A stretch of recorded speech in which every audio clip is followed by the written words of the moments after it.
మెల్లకన్ను అనే కాన్సెప్ట్ పైన ఉంటుంది యాక్చువల్లీ మూవీ. మనోనికి అసలు మెల్లకన్ను లేదు, బట్ సినిమా మొత్తం మెల్లకన్ను ఎట్లా పెట్టినా బ్రో, నిజంగా చెప్తున్నా. అంత ఈజీ కాదు అట్లా పెట్టి యాక్ట్ చేయాలంటే అంత ఈజీ కాదు. బట్ టు బి ఆనెస్ట్ చెప్తున్నా, నువ్వు అది ఎంతసేపు పెట్టినావు నాకైతే అర్థం కాలేదు. ఎందుకంటే నాకు తెలుసు ఒక్కొక్క టేక్ అంత ఇన్స్టెంట్ అవ్వదు. సో ఒక టేక్ తీసుకొని లైక్ 1 or 2 hours ఎక్కువనే పడుతుంటది. సో అంతసేపు పెట్టినామంటే really hats off. Thank you so much. And మీది ఏటి ఎక్కడ ఉంటాను బ్రో? మనం యాక్టింగ్ అయితే next level. To be honest చెప్పాలంటే లైక్ డెబ్యూ మూవీ మీది. డెబ్యూ మూవీ ఇట్లా చేసిరంటే నెక్స్ట్ మూవీ నుంచి ముడ్డ ఊడిపేస్తారు. ఆనెస్ట్ చెప్తున్నా, అంటే ఆనెస్ట్ చెప్తున్నా, యాక్టింగ్ అని ఇరగదీసి వీళ్ళిద్దరు. అమేజింగ్. ఇంకా పర్లేదు ఏంటనుకున్నాను, పడిపోయింది.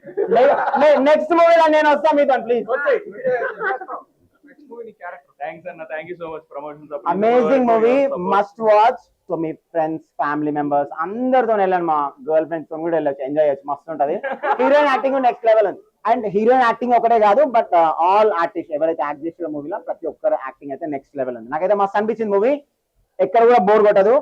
You love the movie, like amazing. సరే, నీ డైలాగ్ కొట్టేసి లాస్ట్ కి సాయిరామ్ సాయిరామ్.